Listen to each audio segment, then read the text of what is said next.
ఆనందం. నీ చల్లని చూపు మా పైన ఉంచు. నీ కరుణ మాకు కావాలి. దయనే కోరుచున్నాము తండ్రి. యుద్ధము చేయడానికి వెళుతున్నప్పుడు ఒక పట్టణంలో వీళ్ళకి ఎదురైన పరిస్థితి ఏంటి అని అంటే, వాళ్ళు అనుకున్నారు ఈ పట్టణం చాలా చిన్నది, దీనిని మనం ఈజీగా పట్టుకోవచ్చు, ఈజీగా వీరిని చంపేయచ్చు, ఎందుకంటే పెద్ద పెద్ద శూరులను చంపాం మనం, వీరెంతటి వారు అని చెప్పి మీరంతా వెళ్ళొద్దు, ఒక 3,000 మంది వెళ్ళండి అని చెప్పి కొంతమందిని మాత్రమే ఆ పట్టణం మీదకు పంపించినప్పుడు వెళ్ళడంతోనే ఆ పట్టణపు ప్రజలు పరిగెట్టుకుంటూ ఇశ్రాయేలు ప్రజలను చంపేస్తున్నారు. ఎంటర్ అవడంతోనే ఒక 30 మందిని చంపేస్తారు. ఆ తర్వాత తరిమి తరిమి తరిమి తరిమి చంపుతున్నారు దేవుని బిడ్డలను. అప్పుడు యెహోషువ దేవుని సన్నిధిలోకి వచ్చి, అయ్యా నువ్వు నాకు జయం ఇస్తానన్నావు, మేము ఎక్కడ అడుగుపెట్టినా విజయం ఇస్తానన్నావు, ఇప్పుడు మా ప్రజలు చనిపోతున్నారయ్యా, ఇశ్రాయేలు ప్రజలందరినీ శత్రువులు హతమారుస్తున్నారు, నువ్వు మమ్మల్ని ఎందుకు చేయి విడిచిపెట్టేశావయ్యా అని ప్రభుని అడిగితే ఆయన అన్నాడు, మీలో ఒకడు అపవిత్రమైన పని చేశాడు గనక మీకు విజయాన్ని ఇవ్వడానికి నేను ఇష్టపడట్లేదు. మీలో ఒక అపవిత్రత ఉంది, ఆ అపవిత్రత అంతా కూడా మిమ్మల్ని బాధపరుచు ఈ లోయలోకి నడిపిస్తుందయ్యా. నీ దగ్గర ఉన్న గోత్రంలో ఉన్న ప్రజల్లో ప్రతి ఒక్కరిని తీసుకురా, ఏ మనుషుల్లో అపవిత్రత ఉందో నేను నీకు తెలియజేస్తాను, నువ్వు వాడిని అడుగు. ఏ గోత్రంలో అపవిత్రత ఉందో నేను చెప్తాను, ఆ గోత్రపు వారిని నిలది అన్నప్పుడు ప్రజలందరినీ తీసుకొచ్చి ఆ ఆకోరు లోయ, ఎందుకు బాధ లోయ అని పిలువబడిందంటే వారందరూ ఏడ్చుకుంటూ ఆ లోయలోకి వచ్చారు. కారణం ఏంటంటే అప్పటి వరకు విజయం ఇచ్చిన దేవుడు వారు చచ్చిపోతున్నా సరే, వారు అంతమైపోతున్నా సరే, వారిని శత్రువుల చేతికి విడిచిపెడుతున్నాడు కానీ విజయం ఇవ్వట్ల. ఇది యెహోషువకి చాలా బాధ కలిగించింది. నడిపించే దేవుడు, జయమిచ్చే దేవుడు ఆయన విడిచిపెడితే పరిస్థితి ఎంత ఘోరంగా ఉంటుంది. ఆయన పలకకపోతే, ఆయన మాట్లాడకపోతే, ఆయన స్వరం వినపడకపోతే, ఆయన నామంలో విజయాన్ని పొందుకోకపోతే ఎంత ఘోరంగా ఉంటుంది పరిస్థితి అని గుండెలు బాదుకుని వారందరూ ఆ కోరలోకి వచ్చేసారు. వచ్చి గోత్రాలన్నింటినీ నిలబెట్టిన తర్వాత ఇదిగో ప్రభు అన్నాడు, ఇదిగో ఈ గుంపులో ఒకడున్నాడు, వాడిని విచారించు అన్నప్పుడు ఆ గుంపులో కనపడిన ఆకోరుని తీసుకొచ్చి, ఆకాను నువ్వేం చేసావయ్యా చెప్పు, దేవుని దగ్గర ఒప్పుకో అంటే వాడన్నాడు, అవునండి నేను తప్పు చేశాను, దేవుడు నాశనం చేయమన్న కొన్ని వస్తువులను, కొన్ని బంగారపు కమ్మెలను శత్రువుల దగ్గర నుంచి మీరు ఏమీ తీసుకోకుండా దేవుడు కాల్చివేమన్నాడు కదా, అయితే నేను సీక్రెట్గా కొంత బంగారాన్ని, కొన్ని 100 తులాలున్న బంగారాన్ని, కొన్ని 10 తులాలున్న బంగారాన్ని తెచ్చి నేను మన పాలెంలో మట్టిలో కప్పెట్టానండి అన్నాడు. అప్పుడు యెహోషువ చెప్పాడు, వెళ్ళి తీసుకురంటారా చూడండి అన్నప్పుడు వారు వెళ్ళి అదంతా తవ్వి ఆ బంగారాన్ని తెచ్చినప్పుడు యెహోషువ ఏం చేశాడంటే, ఇదిగో వీడికి సంబంధించిన భార్యలను, పిల్లలను, వాడి డేరాలను, వాడి బట్టలను, వాడి బంధువులను, వాడి దగ్గర ఉన్న ఆస్తిని అంతా తీసుకురండి అని చెప్పి ఆ లోయలోకి తీసుకొచ్చిన తర్వాత ఇశ్రాయేలు సమాజం అంతా వాడిని రాళ్లతో కొట్టి కొట్టి కొట్టి చంపేశారు. ఒక ఘోరమైన పరిస్థితి. దరిదాపు కొన్ని 100 మంది ఒకే రోజు రాళ్లతో కొట్టబడి మృతి చెందిన పరిస్థితి. పెద్దవారు, చిన్నవారు, నడి వయస్కులు, వృద్ధులు అందరూ కూడా, వాడికి సంబంధించిన కుటుంబం అంతా కూడా వాడు చేసిన ఒక చిన్న అవిధేయత వల్ల చనిపోయారు. వారందరూ చనిపోతుంటే దేవుని ఉగ్రత వారి మీదకి వచ్చి ఆ ఉగ్రతను వారిని అనుభవిస్తుంటే ప్రజల హృదయాలు, గుండెలు పగిలిపోయినాయి. వారు ఏడుస్తూ ఏడుస్తూ ప్రాణాలు విడిచిపెట్టారు. అందుకే ఆ లోయకు ఏ లోయ అని పేరట? బాధలోయ. మన జీవితంలో కూడా ఏదో ఒక తప్పిదాన్ని మన జీవితంలో ఉంచుకోవడం వల్ల, ఏదో ఒక పొరపాటును మనము కంటిన్యూ చేయడం వల్ల, లేదా ఏదో ఒక వ్యసనము మన జీవితాన్ని పాడు చేయడం వలన, ఏదో ఒక పాపాన్ని మనం ఎంజాయ్ చేస్తూ దాన్ని కంటిన్యూ చేయడం వల్ల ప్రియదేవుని బిడ్డలారా కొన్నిసార్లు ఈ బాధలోకి వెళ్ళిపోతాం. ఈ మనుష్యుడు ఈ ఆకోరు లోయలోనికి రావడానికి కారణం ఏంటి? శపితమైన ఒక దాన్ని కప్పెట్టాడు. ఎక్కడ? తన ఇంటిలో, తనుంటున్న ప్రాంతంలో శపితమైన ఒక దాన్ని కప్పెట్టుకుని ఉంచాడు, దాచుకుని ఉంచాడు. అది ఎవరికి కనబడదులే అని దానిపైన మట్టి జల్లాడు, మూసేశాడు. ఇశ్రాయేలు సర్వ సమాజము దాన్ని చూడలేకపోయారు. కానీ దేవుడు చూశాడు, వాడే దాన్ని తవ్వి బయటికి తీసేలా చేశాడు. ఆ బాధ లోయలో వాడు రాళ్లతో కొట్టబడి చచ్చిపోయేలాగా ఘోరమైన శిక్ష అనుభవించాడు. దేవుడు అంటున్నాడు, ఇలాంటి బాధ లోయలో, ఇలాంటి ఆకోరు లోయలో మీరు ఎవరైనా ఉంటే ఆ లోయను మీకు నిరీక్షణ ద్వారంగా చేస్తానంటున్నాడు. దేవునికి స్తోత్రం. అంటే ఇదొక హోప్, నీకు ఒక నిరీక్షణ ప్రభు ఇస్తున్నాడు. ఆ రోజు మట్టిలో కప్పెట్టిన దాన్ని బయటికి తీసుకొచ్చిన తర్వాత వాడికి ఏం తగిలినాయి, కానీ ఈరోజు నువ్వు బయటికి తెస్తే ఆ రాళ్ళ దెబ్బలు నీకు తగలవు. ఎందుకంటే నీకు బదులుగా యేసయ్య శిలువ మీద వాటిని ఆయనే పొంది ఉన్నాడు. దేవునికి స్తోత్రం.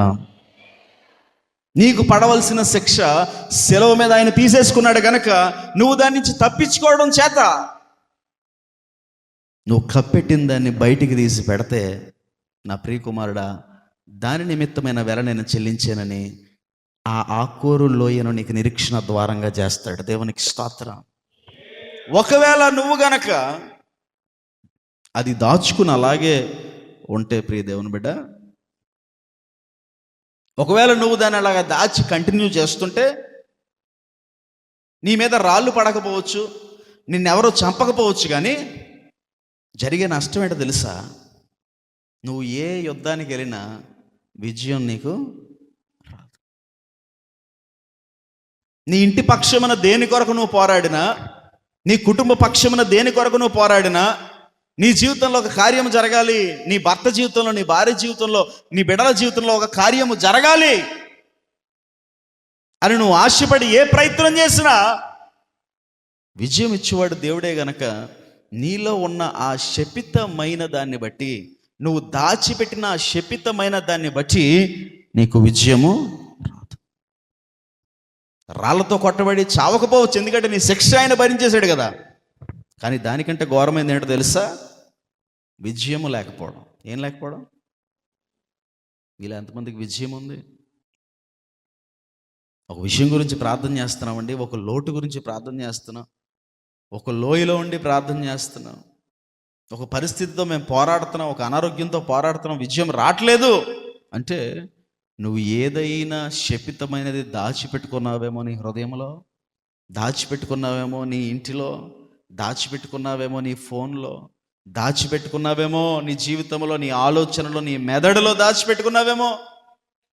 గమనించు, నీ శిక్షణ ఆయన భరించాడు, కానీ నువ్వు విజయుడుగా ఉండాలని ఆశపడుతున్నాడు. దేవునికి మహిమ కలుగును గాక. దేవుడు శిక్షణ భరించాడు కదండి, నేను అపజయంతోనే బ్రతుకుతాను అంటావా? అది నీ ఇంటికి, నీకు ఏమాత్రం మంచిది కాదు, నీ బిడలకు ఏమాత్రం మంచిది కాదు. నువ్వు కలిగి ఉన్న అవిధేయత వలన కుటుంబము సఫర్ అవుతుంది.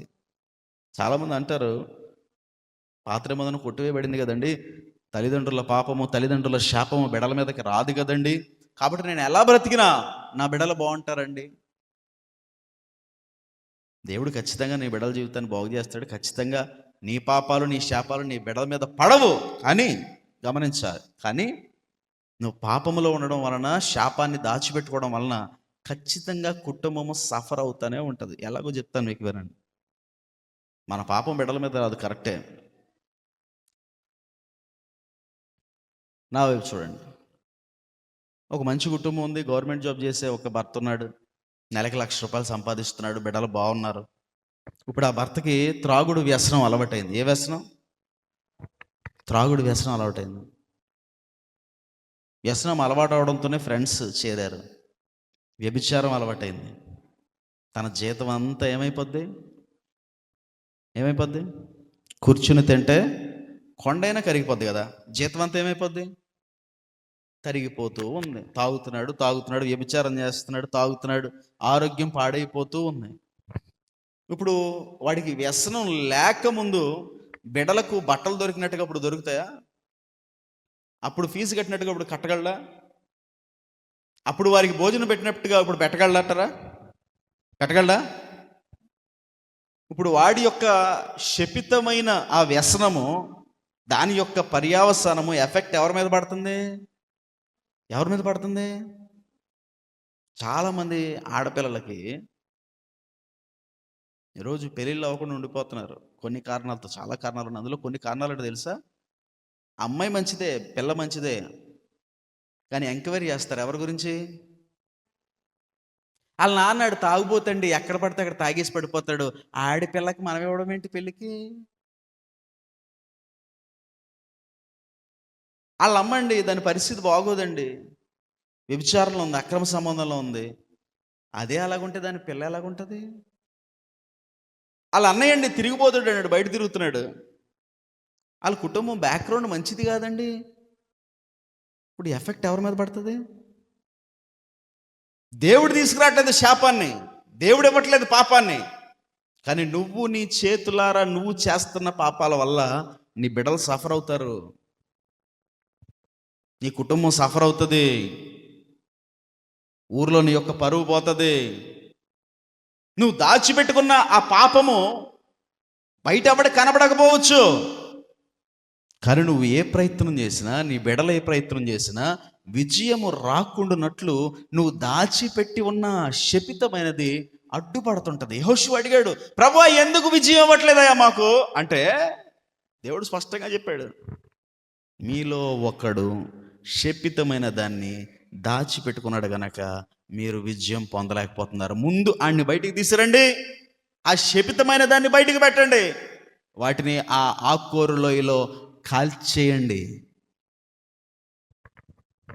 నువ్వు నీ శపితమైనది ఏదో అది బయటికి తీసుకొచ్చి పెట్టావనుకో, క్రీస్తు రక్తం నేను ఎలాగో కడిగింది గనక, నీకు బదులుగా ఆయన వెల చెల్లించాడు గనక, ఆ శపితమైన దాన్ని ఆ లోయలో కాల్చి ఆ లోయనే నిరీక్షణ ద్వారంగా చేస్తాడు. దేవునికి స్తోత్రం. ఏ బాధ లోయలో నువ్వు ఉన్నా, అది ఏ శ్రమైనా, అది ఎంతటి శ్రమైనా, ప్రభు ఈరోజు నీకు వాగ్దానం చేస్తున్నాడు. మొట్టమొదటి వాగ్దానం ఏంటంటే, ఈ ఆకోరు లోయను నిరీక్షణ ద్వారంగా మార్చేస్తాను. దేవునికి స్తోత్రం. ఇది ఒక లోయగా ఉండదు, నిరీక్షను కలగజేసు ద్వారంగా చేస్తాను. నువ్వు ఒప్పుకుంటే, నువ్వు విడిచిపెడితే, నువ్వు దాచిపెట్టుకున్న దాన్ని బయటికి తీస్తే, రాళ్లతో కొట్టి నిన్ను చంపడానికి ఇది పాత నిబంధన ధర్మశాస్త్ర కాలం కాదు. నిన్ను ప్రేమించే నీ సహోదరులు ఉన్నారు. దేవునికి స్తోత్రం. నీ బదులు శిలవ వేయించుకున్న యేసుక్రీస్తు ప్రభుల వారు ఉన్నారు. నువ్వు శపితమైనది ఏదో దాన్ని విడిచిపెట్టే, తవ్వి దాన్ని బయటికి తీసాయి. దేవునికి మహిమ కలుగునగాక. దాన్ని పాడే, దాన్ని వదిలే, ప్రభు నేను దర్శిస్తాడు. దేవునికి స్తోత్రం. నిరీక్షణ ద్వారం అయిపోతుంది అది. నీ లోయ అనుభవాన్ని నువ్వు ఎప్పటికీ గుర్తు పెట్టుకోకుండా ఉత్సాహ ధ్వని చేయులాగున దేవుడు ఆ శ్రమను సంతోషంగా మార్చేస్తాడు. దేవునికి మహిమ కలుగునగాక. ప్రతి వాగ్దానానికి ఒక ఆజ్ఞ ఉంటుంది. ఏముంటుంది? నేను ఎప్పుడు చెప్తాను, వాగ్దానం కార్డు తీసుకుంటే జరిగిపోదు. ఎవరు కూడా అలా తీసుకోవద్దు. మీకు చాలాసార్లు చెప్పాను.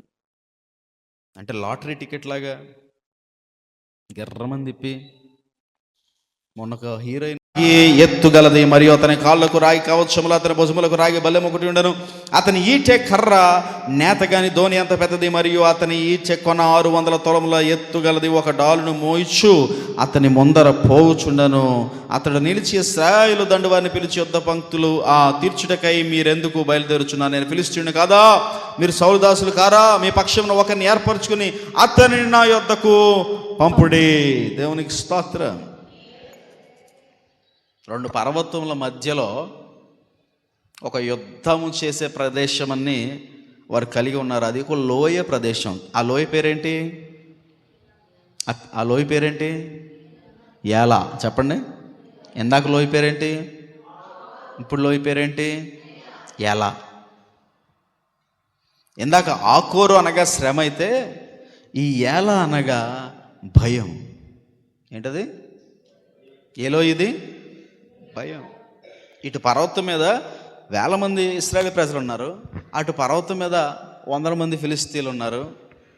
అక్కడి నుంచి ఒకడొచ్చాడు ముందుకి, ఒకడొచ్చి అక్కడి నుంచి పర్వతం నుంచి లోయలోకి దిగాడు. అలాగా వాడు ఎంత ఉన్నాడంటే వాడు దిగిన తర్వాత కూడా పర్వతం అంతే ఉన్నాడు, అంత ఎత్తైన వాడు. ఎంత? ఆడు 10-11 అడుగులు ఎత్తు మనిషి, 12 అడుగులు ఎత్తు మనిషి. ఆడు 6 మొళ్ళ జానడు ఎత్తు. ఇశ్రాయేలు ప్రజలు చూస్తే ఇశ్రాయేలు ప్రజల్లో ఎవరు కూడా అంత ఎత్తులేరు. వాడికున్న ఈటే నేత కానీ దో అని అంత ఉందంట. అంటే ఇటువైపు నుంచి అటువైపు మగ్గం నేస్తూ ఉంటారు. మీరు ఎప్పుడైనా నేతలు నేసే మగ్గాలు చూసారు ఎవరైనా? ఇటు నుంచి అటువైపు వరకు ఒకే ఒక కర్ర ఉంటుంది, 4 కర్రలు పెడతారు ఇలాగా. అంటే ఇంచుమించు ఇక్కడి నుంచి ఆ తలుపు వరకు ఇంకా పెద్ద పెద్ద ఇవి కూడా ఉంటాయి. ఆడి ఈట అంత ఉందంట. అంటే ఆ తలుపులోంచి వచ్చేవాడిని ఎక్కడి నుంచి చంపేస్తాడు అలాగా. ఆడు డాలు, వాడి కత్తి చూస్తే భయం వేసేస్తుంది వీళ్ళకి. సౌలే గడగడ వణికిపోయాడు, యోనాతాను గడగడ వణికిపోయాడు, మొత్తం ఇశ్రాయేలు అందరూ గడగడ వణికిపోతున్నారు. ఆడొక్కడు ఏల లోయలోకి దిగి ఆడు సవాల్ చేస్తున్నాడు. లోయలో సవాల్ చేస్తే ఏమవుద్దు తెలుసా? ఏమవుద్ది? ఎప్పుడైనా కొండల మధ్యలోకి వెళ్ళి గట్టిగా రౌండ్ ఏమవుద్ది? ఎక్కువసి వస్తాయి. ఎవడైనా ఉన్నాడా అనగానే అక్కడి నుంచి ఆడు స్వరం తిరుగుతుంది గిర్రమని. ఆ మనిషి ఏమంత ఉన్నాడు, స్వరం గిర్రం తిరుగుతుంది. జడుసుకు చచ్చిపోతున్నారు ఒక్కొక్కడు. మరి ఎలాగరా ఈయన్ని ఎలా చంపాలి? ఎంతమందిని చంపినా మనం ఈడొక్కడు సవాల్ చేస్తున్నాడు. ఆడేమంటాడు తెలుసా? మీరు ఎందుకు ఎంతమంది వస్తున్నారో, నన్ను చంపేవాడిని ఎవడైనా ఉంటే ఆయన ముందు పంపించాడు అన్నాడు. సౌలు వెళ్ళలేకపోయాడు, యోనాతాను వెళ్ళలేకపోయాడు. ఇశ్రాయేలు సమాజంలో ఎవ్వడు కూడా అడుగు ముందే ఇట్లా. అప్పుడు అన్నలకి ఆహారం తీసుకోవడానికి వచ్చాడు మనోడు. 18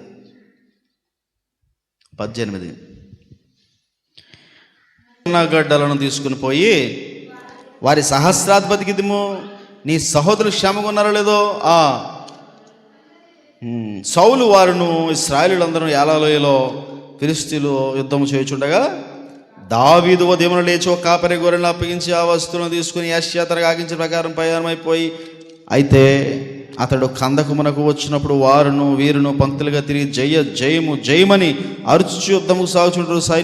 ఆ సైన్యమునకు ఎదురై ఇశ్రాయేలును ఫిలిష్తీయులను యుద్ధ సన్నద్ధులై బయలుచుండి దావీదు తాను తెచ్చిన వస్తువులను సామాగ్రిని కనిపెట్టి వారిని వశము చేసి పరిగెత్తిపోయి సైన్యంలో వచ్చి కుశల ప్రశ్నలు అడిగాడు.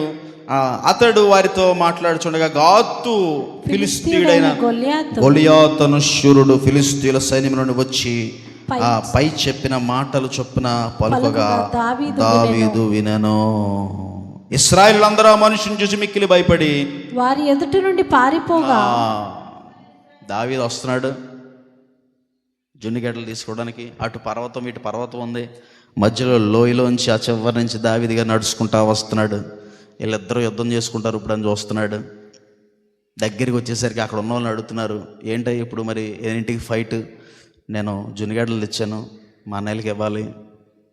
ఫైట్ అయిపోయిన తర్వాత ఏమన్నా, ఫైట్కి ముందేమన్నా, ఎప్పుడో జరుగుతుంది ఫైట్, రెడీగా ఉన్నారని చూస్తుంటే దావీదు చూస్తుండగానే పక్క నుంచి ఒకటి చెప్తున్నాడంట, ఫైట్ లేదు ఏమేదయ్యా, అక్కడ ఉన్నాడు చూడు ఎత్తైనా, ఆడంతా పొడుగున్నాడు చూడు, ఆయన చూసి మొత్తం ఇశ్రాయేలు ప్రజలందరూ భయపడిపోతున్నారు, జడిసిపోతున్నారు అని చెబుతుండగానే ఇశ్రాయేలు ప్రజలందరూ పరుగెత్తుకుని వెళ్ళిపోతున్నారంట అటు ఇటు, పరుగు. దావీదుకి ఏం అర్థం అలా, ఇదేంటయ్యా, ఎన్నోసార్లు ఫిలిష్తీయులు చంపిన వాళ్ళు, ఎన్నోసార్లు మిద్యానీయులు చంపిన వాళ్ళు, బలమైన శూరులు ఇశ్రాయేలు ప్రజలు, ఏళ్ళంటే ఎలా పారిపోతున్నారు అని ఒకరిని పిలిచి అడిగితే ఏంటయ్యా కాదంటే, ఏం లేదయ్యా అని చూస్తే అందరికీ వెనులో వణుకు పడుతుంది, వీళ్ళు 1000 మంది ఉన్నా పారిపోతున్నారు, ఆడు అలాగ ఉన్నాడు చూడు అంటే దావీదు చూశాడు. దావీదు చూసి నేరుగా సౌలు దగ్గరికి వెళ్ళాడు.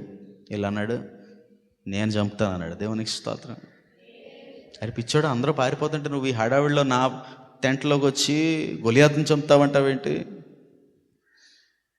ఆడు మాట వింటేనే, ఆడిని ఒక చూపు చూస్తేనే భయం వేసేస్తుంది. ఒకసారి ఆ లోయలోకి చూడు, ఆడు ఎలాగున్నాడో చూడు, ఎలా నిలబడ్డాడో చూడు. మన జీవితంలో కూడా ఏదో ఒకటి ఉంటుంది మనల్ని భయపెట్టేది, 2-3 కూడా ఉండొచ్చు, కానీ ఒకటి బాగా టెరిఫైయింగ్గా ఉంటుంది. ఎలా లోయ అనుభవాలంటే ఏదో ఒకటి నిన్ను భయంకరంగా భయపెట్టేది. అది నువ్వు చేసుకుని నీ మీదకి తెచ్చుకుందైనా, నీ ప్రమేయం లేకుండా వచ్చిందైనా, ఏదో ఒకటైతే మన జీవితాల్లో ఎప్పుడు మనల్ని వెంటాడే భయం ఒకటి ఉంటుంది. అయ్యి బాబోయ్, ఎలాగా దీన్ని ఎలా జయించను? ఎంత బలంగా నా మీద యుద్ధం చేస్తుంది బలహీనత, దీనిలోంచి ఎలా బయటికి రాను? ఎంత బలమైన రోగంగా నాకు ఇది పట్టుకుంది, దీన్ని ఎలా జయించను? ఈ భయంలోంచి నేను ఎలా బయటికి రాను? అది సవాల్ చేస్తుంది. నువ్వు ఏదైనా జయించవచ్చు కానీ నన్ను జయించలేవంటది. అది నీ ముందు వచ్చి రాయలసీమ స్టైల్లో తొడగొడుతుంది. నువ్వు దేన్నైనా గెలవచ్చు కానీ రే నన్ను గెలవలేవు. ఆ లోయ అంత భయము కలిగిస్తున్న లోయ అని గుర్తుపెట్టుకో. దావీదుకు జయమిచ్చిన దేవుడే నీకు కూడా జయమిస్తాడు. దేవునికి స్తోత్రం. దావీదు వీరుడు శూరుడని కాదు, దావీదు బలమైన వాడు కాదు, గొలియాతు కంటే చాలా చిన్నవాడు, చూడడానికి చాలా సుకుమారుడు, అతను బాడీ బిల్డర్ కాదు, కండలు తిరిగినవాడు కాదు దావీదు. కొన్ని చారిత్రక ఆధారాలను బట్టి దావీదు పొట్టివాడట, పల్చటివాడు, సుకుమారుడు, అందమైన వాడు, యవనస్తుడు, పట్టుమని 15-16 సంవత్సరాలు ఉన్న వ్యక్తి. అంతటి ఉన్నతమైన వ్యక్తిని చంపుతానంటే సౌలుకేం అర్థం అవ్వాలా? సరే చంపుదిగాని కానీ నా బట్టలన్నీ వేసుకుని వెళ్ళరా అన్నాడు. మొత్తం చిరస్రాణము, కిరీటం, చేతికి డాలు, కత్తి అన్నీ వేస్తే ఇతను అన్నాడు, ఇవన్నీ నాకు వాడుకలేదు సౌలా, నేను వీటిని తిరస్కరిస్తున్నాను. ఎరా నీకు మైండ్ పోయిందా? కత్తి లేకుండా ఎలా చంపుతావురా? డాల్ లేకుండా ఆడు కోస్తున్నప్పుడు ఎలాగా ఆపుకుంటావురా? ఏం చేస్తావు అంటే, ఏమీ లేదు, నేను చిన్న ఒడిసెలు తీసుకుని వెళ్తాను అన్నాడు. దేవునికి స్తోత్రం. వీళ్ళందరూ అనుకుంటున్నారు అసలు వీడు ఒడిసెలతో ఎలా కొడతాడు, ఎలా చంపుతాడు? మనల్ని అందరినీ భయపెట్టిన వాడు, మనల్ని అందరినీ జడిపించిన వాడిని చిన్న ఒడిసెలు పెట్టుకొని, చిన్న గొడ్డముక్క కట్టుకుని, చిరస్రాణము ప్రొటెక్షన్ లేకుండా వెళ్ళిపోతున్నాడు, వీడు ఎలా చంపుతాడు అనుకుంటున్నారు. కానీ తను ఒడిసెలను కాదు, ఇంకొక బలమైన ఆయుధాన్ని తీసుకెళ్తున్నాడని వారు చూడలేకపోయారు. దేవునికి స్తోత్రం. ఆయుధం ఏంటో మనం చూద్దాం. సౌలు దగ్గరికి వెళ్ళాడు. 43 ఫిలిస్తీయుడు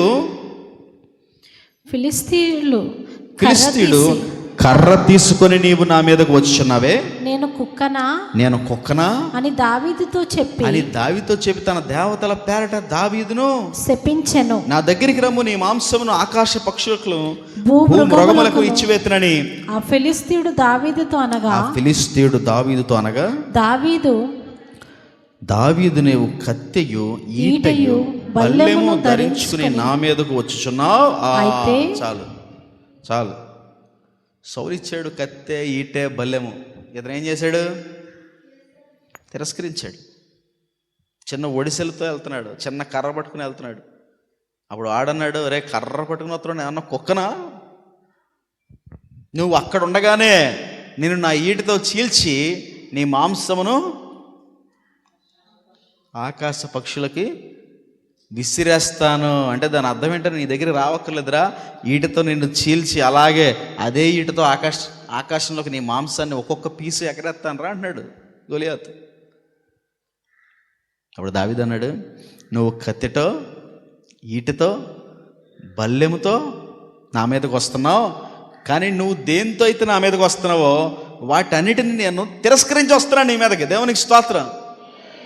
వాటన్నిటిని నేను వద్దనుకుని వస్తున్నాను. నువ్వు ఏదైతే బలం అనుకున్నావో, నువ్వు ఏదైతే శక్తి అనుకున్నావో, నువ్వు ఏదైతే ఆయుధం అనుకున్నావో, నేను వాటిని వద్దని వస్తున్నాను. దేవునికి స్తోత్రం.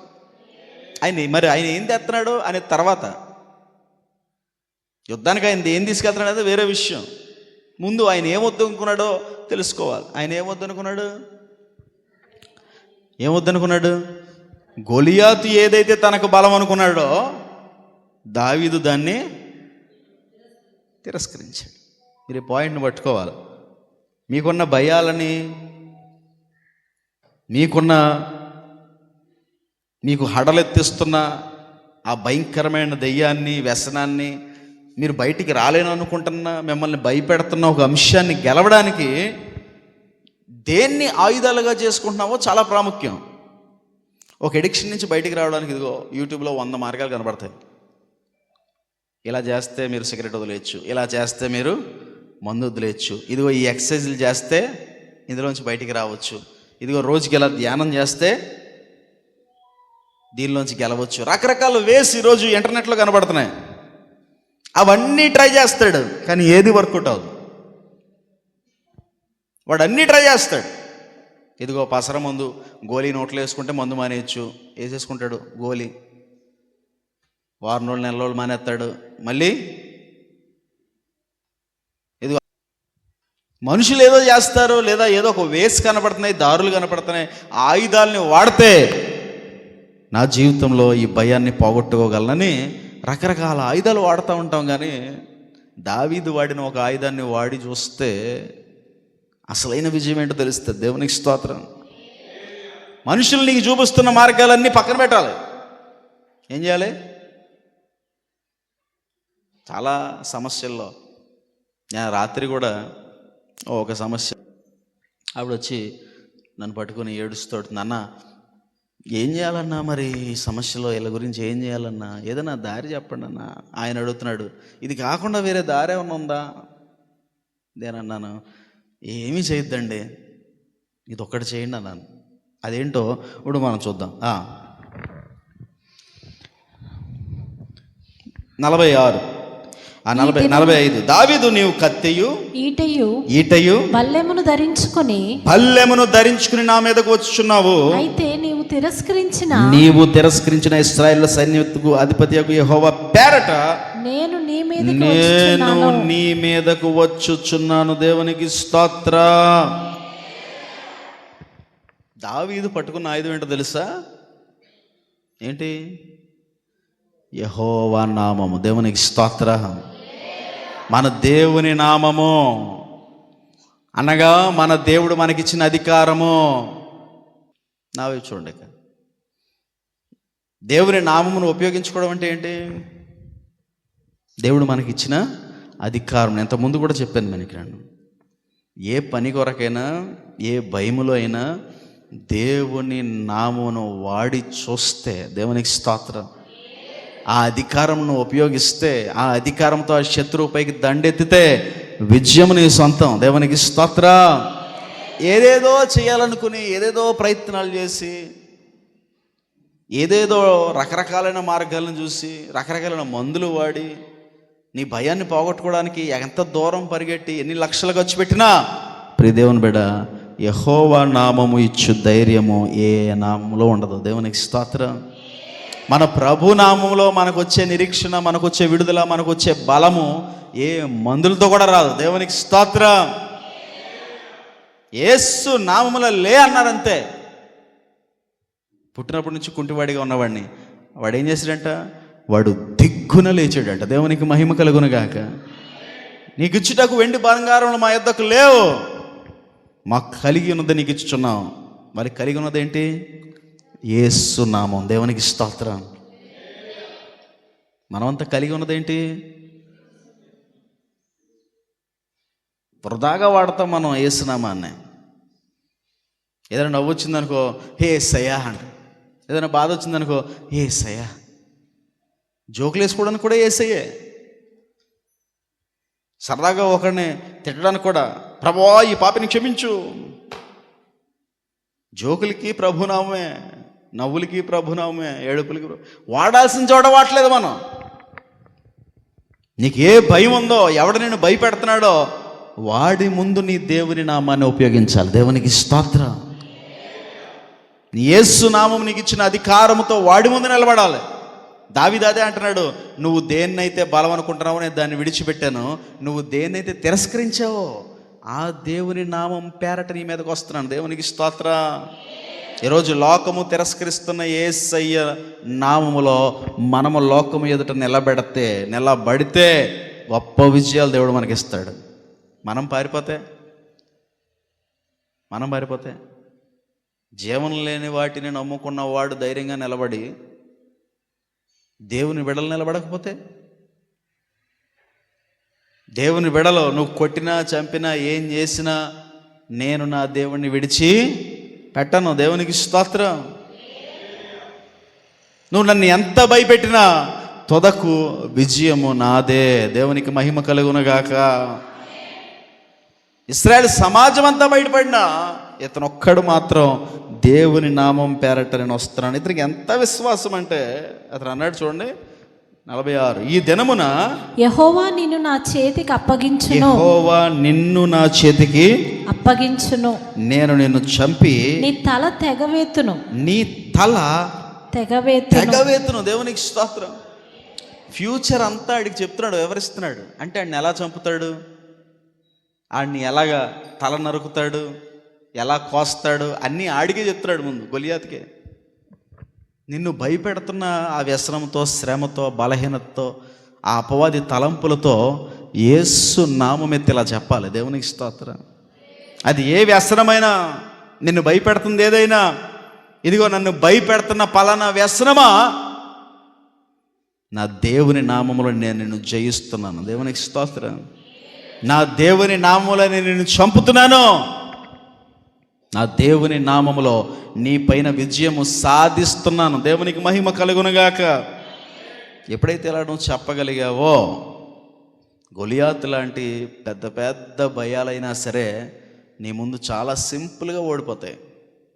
చాలా సులువుగా నువ్వు జయిస్తావు. నీకు దేవుడిచ్చిన అధికారం ఏంటో నువ్వు తెలుసుకోవాలి. అప్పుడు ఏల లోయలో నుంచి నిన్ను బయటికి తీసుకొస్తాడు దేవుడు. దేవునికి మహిమ కలుగునుగాక. ఎవడు చూడలేని విజయాన్ని ఇస్తాడు నీ జీవితంలో. జనులందరూ, హెబ్రీ స్త్రీలందరూ పాడుతూ ఉన్నారు, సౌలు 1000 కొలది, దావీదు 10,000 కొలది. నిన్ను బలహీనురాలివి, నువ్వు ప్రతిదానికి భయపడతావని నిన్ను గురించి వెక్కిరించిన వారి ఎదుట నిన్ను ధైర్యముతో నిలబెట్టటకు సామర్థ్యం కలిగిన యేసు నామాన్ని పట్టుకో ఈ రోజున. దేవునికి మహిమ కలుగునుగాక. గద్దించు, బిగ్గరగా శాసించు దాన్ని. దాంతో చెప్పు, నా చేతిలో నువ్వు అయిపోతావు, నా ముందు నువ్వు నిలబడలేవు, నిన్ను ఖచ్చితంగానైనా నా దేవుని శక్తితో ఓడించి తీరుతాను, ఓడించాను అని చెప్పాలి. అలా చెప్పనంత వరకు, ఆ అధికారాన్ని ఉపయోగించినంత వరకు, అంత విశ్వాసం నీలో లేనంత వరకు నువ్వెప్పుడు జీవితంలో భయపడుతూనే ఉంటావు. 3వ లోయని చూపిస్తా చూడండి. సమూయేలు 2వ గ్రంథం 5వ అధ్యాయం 18 నుంచి 25 వచనాలు. ఫిలిష్తీయులు దండెత్తి వచ్చి రెఫాయిము లోయలో వ్యాపింపగా. ఏ లోయ ఇది చెప్పండి అందరూ, ఏ లోయ? మొట్టమొదటిది ఏ లోయ? ఆకోరు లోయ. రెండోది ఏ లోయ? ఏలా లోయ. మూడోది ఏ లోయ? రెఫాయిము లోయ. ఈ లోయలోకి దావీదు గారు ఎప్పుడు వెళ్ళాల్సి వచ్చిందంటే, ఫ్రెష్గా రాజు అయ్యాడు దావీదు. మీరు పైకి ఎంత ఇంటి చూస్తే 17 చూడండి. దావీదునకు పట్టాభిషేకం, జనులు ఇశ్రాయేలుల మీద రాజుగా దావీదునకు పట్టాభిషేకము చేసిరని ఫిలిష్తీయులకు వినబడినప్పుడు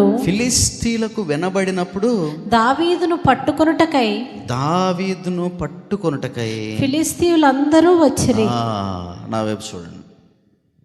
మనోడు రాజుగా లేనప్పుడు ఎవరిని చంపాడు? ఫిలిష్తీన్లో ఒకడిని చంపాడు. ఎవడా ఒకడు? గొలియాతు. అప్పుడు చిన్నపిల్లాడు. తర్వాత సౌలు తరిమాడు, దావీదు పారిపోయాడు, చాలా జరిగినాయి. యోనాతాను, సౌలు చచ్చిపోయారు. మొత్తానికి కథ అంతా ముగిసి దావీదు ఒక మంచి వయసులోకి, ఒక 32-35 వయసులోకి, అంటించుమించు నా వయసులోకి వచ్చిన తర్వాత దావీదుని అఫీషియల్గా పట్టాభిషేకం చేసి రాజుగా చేశారు. ఈ రాజు అయ్యాడు దావీదు అని చెప్పి ఈ వార్త ఎవరికి వినపడింది? ఈ అన్ని సంవత్సరాలు కూడా గొలియాతుని చంపిన దావీదు మీద పగబెట్టుకున్నారు. ఎవరు? అరే, మన లీడర్ని చంపినోడు రాజు అయ్యాడా అని చెప్పి పాత పగని తవిదీసి, గొలియాతు ఎంత ఉన్నతమైన జైంట్ అయితే అంత బలమైన వారిని అందరినీ పోగు చేసి దావీదు మీదకి వచ్చారు. అప్పుడు చంపింది ఎంతమందిని? ఒక్కడనే. ఇప్పుడు 100 మంది గొలియాతులు వచ్చారు. ఇది మనం గ్రహించాలి. దావీదు ఒక గొలియాతునే చంపాడు అనుకుంటారు బైబిల్లో. కాదు, కొన్ని 100 మంది గొలియాతులను చంపాడు దావీదు. దేవునికి స్తోత్రం. గొలియాతు లాంటి వాళ్ళు 100 మంది దండెత్తి వచ్చారు. ఎవరిని చంపడానికి? ఇప్పుడు ఒకరిని చంపడానికైతే విశ్వాసం దావీదుకి సరిపోయింది. వెళ్ళాడు ధైర్యంగా, విచారం లేదు, ఏమీ లేదు, దేవుని దగ్గర ప్రార్థన చేయలేదు, ఏమీ చేయలేదు, ధైర్యంగా వెళ్ళిపోయాడు. మొత్తానికి ఆ విశ్వాసం, ఎవరి వయసులో ఉండే విశ్వాసం వేరే ఉంటుంది కదా. రక్షింపబడిన కొత్తల్లో బాప్తిజం తీసుకున్నప్పుడు విశ్వాసం ఎలా ఉంటుంది? చాలా భయాలు చూశాడు ఆ తర్వాత దావీదు గారు. అప్పుడు పనిచేసినంత విశ్వాసం ఇప్పుడు పనిచేయట్లేదు దావీదులో. ఒకరిని చూసి కొట్టేశాడు, ఒకళ్ళు అంటాడు 100 మంది కనపడుతున్నారు, గొలియాతులు లాంటి వాళ్ళు. అయ్యి బాబోయ్, అప్పుడు నేను యవనస్తుడిని, అప్పుడు కథ వేరు, ఇప్పుడు వయసు అయిపోయింది, తిరిగి తిరిగి అలసిపోయాను, చాలా రకాలైన అనారోగ్య సమస్యలు వచ్చినప్పుడు నేను కొట్టగలను లేదని భయం కలుగుతుంది. రెఫాయిము అనగా వ్యాలీ ఆఫ్ జైంట్స్, అంటే రెఫాయిము అనగా భీకరమైన దృశ్యములు, భీకరమైన సన్నివేశాలు, నువ్వు నీ ఊహకు అందని, నువ్వు తట్టుకోలేని భయంకరమైన విషయాలు. చూడండి, కొంతమందిని చూస్తే మీ జీవితంలో వారు భయంకరమైన విలన్స్లా కనపడతారు మీకు. వాళ్ళు వస్తేనే మీరు భయపడిపోతారు. చిన్నతనంలో చిన్నపిల్లలు మన ఇంట్లో కొంతమందిని చూసి భయపడిపోతూ ఉంటారు. వారు ఎంత దగ్గరికి వెళ్దాం అనుకున్నా వారు, మన జాన్ గాడు ఉన్నాడు, వచ్చాడాడు రాలేదా? వచ్చాడా? చూడు, నేను దగ్గరికి వచ్చినట్టాడు హడలు. ఆడున్నాడు, ఎవడాడు? రమేష్ గాడు. నేను ఇంట్లో ఉన్నట్టాడు, పారిపోతాడు పరిగెట్టుకుంటా, ఇంట్లో అడుగు కూడా పెట్టాడు. అంటే నేను అడుగు గొలియాతున్నా అనమాట. నన్ను చూస్తే అడుగు భయం, దడ గొలియాతు వచ్చినట్టుగా ఉంటుంది అడిగి. ఇంకా కొంతమంది మన జీవితాల్లో అలాగుంటారు, కొన్ని భయాలు అలాగుంటాయి, కొంతమంది ఆకారాలు, కొంతమంది స్వరాలు, కొంతమంది డామినేషన్ మన మీద అలా పనిచేస్తుంటుంది సమాజంలో కూడా. అంటే మన విశ్వాసం సరిపోద్దేమో, ఇన్ని 100 మంది గొలియాతులు ఒకే చోట కనపడతాయి రెఫాయిము లోయలో. దావీదు ఏం చేయాలి? వెళ్ళి ఎవరిని సహాయం అడగాలి? నీ జీవితంలో కూడా దెబ్బ మీద దెబ్బ పడుతూ ఇలాంటి పరిస్థితుల్లో మీరు ఎవరైనా ఉంటే, అయ్యో ముందు నొయ్య వెనకాల గొయ్య, ఎవడికి చెప్పుకోలేండి నా బాధని, ఎవడికి చెప్పినా నన్ను తిడతారు, ఎవడికి చెప్పినా నాకు సహాయం చేయరు, ఎవడికి చెప్పినా వాడే నా మీదకి దండెత్తి వస్తాడు, అందరూ కూడా నా చుట్టూ ఉన్న వాళ్ళు బలమైన వారిగా కనపడుతున్నారు, నేను చాలా చిన్నవాడిగా కనపడుతున్నాను, నా జీవితం చాలా చిన్నది, నా బ్రతుకు చిన్నది, నా కులం చిన్నది, నాకున్న ఆస్తి చిన్నది. ఎలా కనుక నువ్వు బాధపడుతుంటే దావీదుని గుర్తు చేసుకోవాలి. దావీదుకు కూడా అలాగే అనిపించి ఒక్క క్షణం ఈ రెఫాయిము లోయలో, అంటే ఈ భయంకరమైన పరిస్థితులు, భయంకరమైన సన్నివేశాలు, భయంకరమైన వ్యక్తులు కనబడుతున్న ఈ లోయలో, చంపడానికి వచ్చిన ఒక సమూహం కనబడుతున్న ఈ రెఫాయిము లోయలో దావీదు ఏం చేశాడు సార్? వెంటనే చూడండి 19. దావీదు, నేను ఫిలిష్తీయులకు ఎదురుగా పోయేదనా వారిని నా చేతికి అప్పగింతువా అని యెహోవా యొద్ద విచారించినప్పుడు పొమ్ము నిస్సందేహముగా వారిని నేను నీ చేతికి అప్పగించుదునని యెహోవా సెలవిచ్చాను. దేవునికి స్తోత్ర, హల్లెలూయా. 25. దావీదు యెహోవా తనకు ఆజ్ఞాపించిన ప్రకారము చేసి గెబా నుండి గెజరు వరకు ఫిలిష్తీయులను తరుముచు హతము చేశాను. దేవునికి స్తోత్రం. దేవుని దగ్గర విచారం చేశాడు దావీదు. ఏం చేశాడు? ఎవరి దగ్గర ఎంక్వైరీ? ఎవరి దగ్గర? మనుషుల దగ్గర, దేవుని దగ్గర? ఎవరి దగ్గర? మనం ఏం చేద్దాం ఇలాంటి పరిస్థితుల్లో? ఎవడాడు ఫోన్ చేయాలి, ఎవడికి ఫోన్లు కొట్టాలి, ఎవరిని అడగాలి, ఎవరిని సహాయం అడగాలి, ఎవరి దగ్గరికి వెళ్ళాలి, ఎవడు కాలు మొక్కాలి, ఎవరిని పట్టుకోవాలి, ఎవడు రక్షిస్తాడు? దావీదు ఏదేం చేయాలి, దేవుని దగ్గరికి వెళ్ళాడు. ప్రభువా నువ్వేం చేస్తావు చెప్పు, నువ్వు ఎలా చేయమంటే అలా చేస్తాను. దేవునికి స్తోత్రం. అప్పుడు 22లో ప్రభు చెప్తున్నాడు చూడండి, ఫిలిష్తీయులు మరల వచ్చి రెఫాయిము లోయలో వ్యాపింపగా దావీదు యెహోవా యొద్ద విచారణ, అందుకు యెహోవా నీవు వెళ్ళవద్దు, చుట్టూ తిరిగిపోయి కంబలి చెట్లకు ఎదురుగా వారి మీద పడుము. దేవునికి స్తోత్ర. దేవుడు ఒక మార్గాన్ని చూపిస్తున్నాడు. నువ్వు ఎలా వెళ్ళొద్దురా నాయన, నువ్వు చుట్టూ తిరిగి వెళ్ళి అక్కడ కంబలి చెట్లు ఉంటాయి, దాని మీద నుంచి వెళ్ళు, వారిని నీ చేతికి అప్పగిస్తాను. దేవునికి స్తోత్రం. విచారణ ఎవరి దగ్గర చేశాడు? మనుషుల దగ్గర, దేవుని దగ్గర. ఉపాయం ఎవరు చెప్పారు?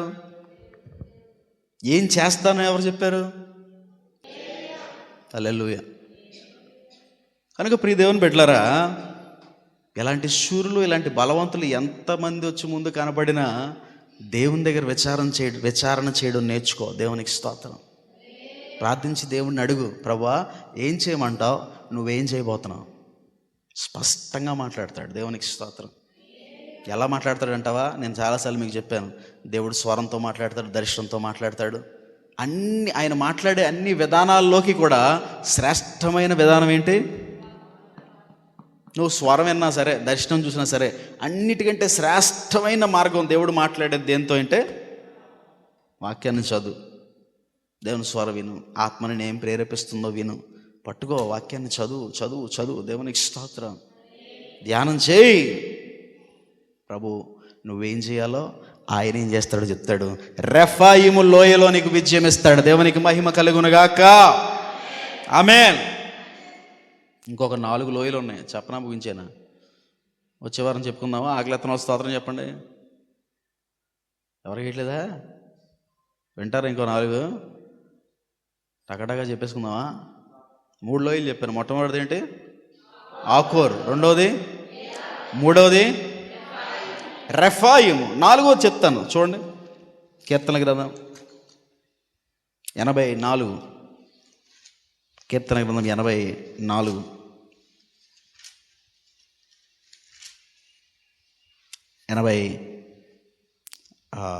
చేశారా? 4:6.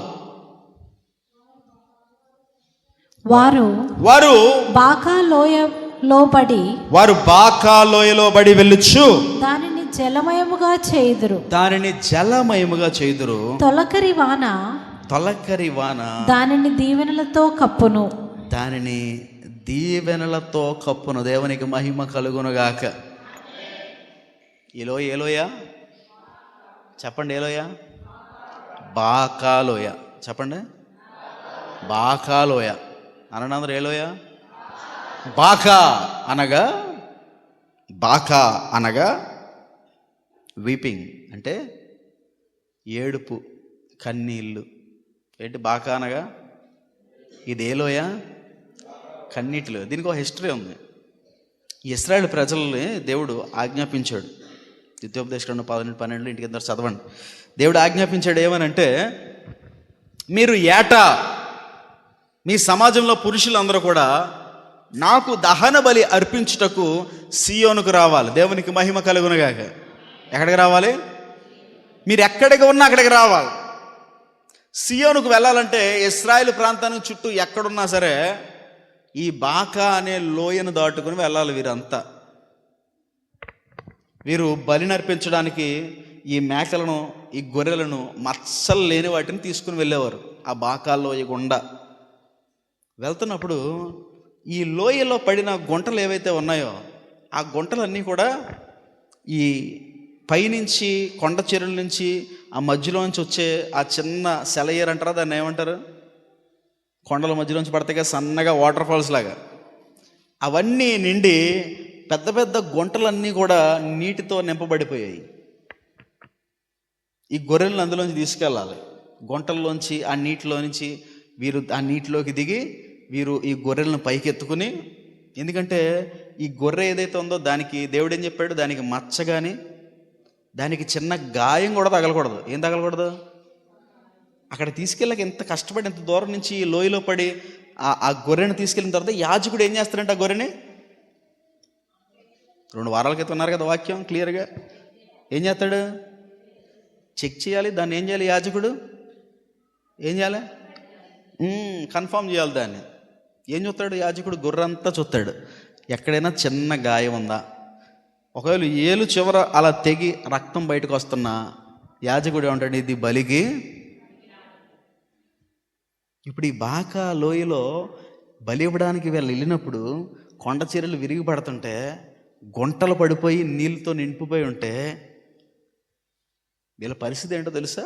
ఆ సమయంలో ఈ గొర్రెను ఒక్కొక్కడు మెడ మీద వేసుకుని కన్నీటితో దేవుణ్ణి స్తుతించుకుంటా ఆ లోయలో పడి ఆ గుంటలోకి దిగి పైకి లేచేసరికి వీళ్ళు ఒళ్ళంతా రక్తం అయిపోయేది, కానీ గొర్రెకి ఏం అవ్వకుండా తీసుకెళ్ళాలి. దేవునికి మహిమ కలుగునుగాక. గమనించండి, ఇది ఎలాంటి పరిస్థితో. అప్పుడు నవ్వొస్తుందా, ఏడిపోతుందా? దేవునికి స్తోత్రం. ఇప్పుడు గొర్రెను పట్టుకుని గాయం తగలకుండా ఏం చేయాలి? ఎక్కడ తీసుకెళ్ళాలి? సియోనుకి తీసుకెళ్ళాలి. ఆ సమయంలో మనకేం తగులుతాయి? మరి ఏం తగులుతాయి? గాయాలు తగిలినప్పుడు ఏమొస్తుంది? రక్తం వస్తుంది, ఏడుపు రాదా? అందుకే రాయించాడు అక్కడ ఒక మాట వెనకాల బోర్డంత హిస్టరీ ఉంటుంది. ఏమన్నాడు అక్కడ? చదవండి. 84:6. వారు బాకా లోయలో పడి వెలుచు దానిని జలమయముగా చేయుదురు. దానిని జలమయముగా చేయుదురు. ఎలా చేస్తారు తెలుసా జలమయముగా? కన్నీటితో. దేవునికి స్తోత్రం, హల్లెలూయా. ఎందుకు జలమయం అయిపోతుందో తెలుసా? గుంటలో దిగి లెగిసిన ప్రతిసారి నీళ్ళని ఎక్కడ పడతాయి? ఇప్పుడు లోయలో అక్కడక్కడ గుంటలు ఉంటాయి, నీళ్ళతో నింపబడి ఉంటాయి. కానీ వీళ్ళందరూ గొర్రెను పైకెత్తుకుని లోయల్లో గుంటల్లోకి నిండి నడిచి అటువైపు వెళ్ళేసరికి ఏమైందో తెలుసా? అదంతా నీళ్ళు అయిపోయి గుంటలో ఉన్న నీళ్ళని ఎట్టపొచ్చేస్తాయి, మొత్తం జలమయం చేసేవాళ్ళు వీళ్ళు. బాకాలో ఎంత వాటర్ అయిపోయింది. వీళ్ళు వచ్చి వెళ్తే ఇశ్రాయేల్ ప్రజలు వచ్చి ఈ బాకాలో ఈ దాటిలో మొత్తం అంతా తడిగా అయిపోయింది, మొత్తం అంతా నీళ్ళు అయిపోయి జలమయం అయిపోయేది మొత్తం. వారు జలమయం అయిపోయి ఏడ్చుకుంటూ రక్తంతో తీసుకెళ్ళి ఆ గొర్రెని తీసుకెళ్ళి అక్కడ సాక్రిఫైస్ చేసేసేవారు. దేవునికి స్తోత్రం. సాక్రిఫైస్ చేసి తిరిగి వస్తున్నప్పుడట, దేవునికి స్తోత్రం, మళ్ళీ ఇంటికి వెళ్ళాలంటే ఏ టైం నుంచి రావాలి? బాకాలో నుంచి రావాలి. వాళ్ళు తిరిగి వచ్చినప్పుడు దేవుడు ఏం చేశాడో తెలుసా? చూడండి చూడండి. తొలకరి కూడా ఆ గుంటలో ఉన్న నీళ్ళన్నీ కూడా ఏమవుతాయి? ఏమవుతాయమ్మా? ఏమవుతాయి? ఒక గుంటలో నీళ్ళు కప్పబడి ఉన్నాయి. సింపుల్గా దీనిలో నీళ్ళు మొత్తం నిండి ఉన్నాయి, ఇందులోకి నేను బలమైన ఒక వస్తువుని అలా దించాను, ఏమవుతుంది? తొలకరి వాన దానిని దీవెనలతో కప్పును. దేవునికి స్తోత్రం. ఇది వేరే ఒక అలవాటు, గమనించండి. జలమయం అయిపోయేది, వారు తీసుకెళ్ళి సాక్రిఫైస్ చేసేవారు. యాజకుడు అర్పించిన తర్వాత వీళ్ళు మళ్ళీ ఇంటికి వెళ్ళాలి కదా. చూడండి ఏం చేయాలి? మళ్ళీ బాకాలోయలోంచి సాక్రిఫైస్ వచ్చేసేటప్పుడు వీళ్ళందరూ కింద చూసుకునేవారు కాదు, ఇక ఆకాశం వైపు చూసేవారు. ఎందుకో తెలుసా? వీళ్ళ అలవాటు ఏంటి, వీళ్ళ ఆశ ఏంటంటే ఎవ్రీ ఇయర్ వెళ్ళి మేము సాక్రిఫైస్ వచ్చేసేటప్పుడు మేము మళ్ళీ బాకాలోకి వస్తున్నప్పుడు తొలకరి వాన వచ్చిందంటే దేవుడు మమ్మల్ని దీవించాడని అర్థం. దేవునికి స్తోత్ర. తిరిగి వచ్చినప్పుడు సాక్రిఫైస్ ఇచ్చి మళ్ళీ బాకాలోయలోంచి నడిచి వస్తున్నప్పుడు ఆకాశం వైపు చూసేవాళ్ళు. వీళ్ళందరూ ఆశగా చూస్తుంటే దేవుడు చిరు జల్లులు అలా కొమ్మరించేవాడు అనమాట. అప్పుడు గొప్ప శబ్దంతో కలిగిన గాయాలన్నీ మర్చిపోయి సంతోషంగా చప్పట్లు కొట్టుకుంటూ పరిగెట్టుకుంటూ ఇంటికి వెళ్ళిపోయేవారు. ఎందుకంటే మా దేవుడు మమ్మల్ని దీవెనలతో కప్పాడు. దేవునికి స్తోత్ర. అందుకే వాక్యం చెప్తుంది, కన్నీటితో పిడికడు విత్తనములు పట్టుకుని పోవచ్చు విత్తువాడు సంతోషమనే. ఈ బాకా అనగా ఏడుపు లోయ, కన్నీటి లోయ. ఈరోజు కన్నీటితో మీరు ఎవరైనా ఉంటే, బాధల్లో ఇబ్బందుల్లో కన్నీరు కారుస్తూ నలిగిపోతుంటే ప్రభు వాగ్దానం చేస్తున్నాడు, నీ లోయను తొలకరి వాన పంపించి దీవెనలతో నింపుతాను. దేవునికి స్తోత్ర. కానీ నువ్వేం చేయాలి తెలుసా? నీ గొర్రెకు ఒక గాయం కూడా జరగనివ్వకూడదు, ఒక చిన్న మచ్చ కూడా అంటే నీ క్యారెక్టర్కి, నీ సాక్ష్యానికి, నీ పరిశుద్ధ జీవితానికి, నువ్వు అర్పించే అర్పణకు చిన్న చిన్న మచ్చ కూడా లేకుండా నువ్వెంత కష్టపడైనా కన్నీరు కార్చైనా ఆ లోయను దాటడానికి ప్రయత్నం చేయి. దీవెనలతో తొలకరి వానతో దేవుడు సిద్ధంగా ఉన్నాడు. దేవునికి మహిమ కలుగునుగాక. తొలకరి వాన దీవెనలు కురిపించువాన, పరిశుద్ధాత్మవాన ప్రభు వర్షించు నీ జీవితాన. తొలకరి వాన దీవెనలు కురిపించువాన, పరిశుద్ధాత్మవాన ప్రభు వర్షించు నీ జీవితాన. అది నూతన పరచును, ఫలింపచేయును, సంతృప్తినిచ్చును, సంతోషపరచును. హల్లెలూయా. నువ్వు ఏడుస్తూ వెళ్ళినా, కన్నీటితో వెళ్ళినా, నీ జీవితాన్ని కాపాడుకుంటూ గాయాల పాలైనా సరే నీ సాక్ష్యాన్ని కాపాడుకోవడానికి ప్రయత్నం చేయి. దీవెనలతో కప్పడానికి ఆయన సిద్ధంగా ఉన్నాడు. దేవునికి మహిమ కలుగును గాక. ఒకసారి ఊహించుకోండి, ఒకసారి ఇమాజిన్ చేయండి, అన్ని కష్టాలు పడి ఓ గొర్రెను మెడ మీద వేసుకుని ఒళ్ళంతా గాయాలు పాలై చచ్చి చెడి అక్కడికి తీసుకెళ్ళిన వారు రక్తాలు కారుతూ బాధతో వాళ్ళు నడిచి వస్తున్నప్పుడు ఒక్కసారిగా దేవుడే స్పందించి అలా తొలకరి వాన కుమ్మరిస్తుంటే ఆ కోలాహలం ఎలా ఉంటుందంటారు? ఆ డ్యాన్స్లు ఎలాగుండే అంటారు? ఆ సంతోషం ఎలా ఉంటుంది? అసలు అది ఊహించగలమా? అది వర్ణించగలమా? దేవునికి స్తోత్రం. ఇలాంటి ఒక తొలకరి వాన నీ మీద కురవద్దా? బాకాలోయలోనే ఉంటావా? జీవితాంతం ఏడుస్తూనే ఉంటావా?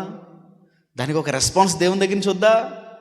రావాలి అంటే గాయాలు తట్టుకునైనా, కష్టాలు తట్టుకునైనా నీ సాక్ష్యాన్ని కాపాడుకో. దేవునికి స్తోత్రం. కాపాడుకోవడానికి ప్రయత్నం చేయి.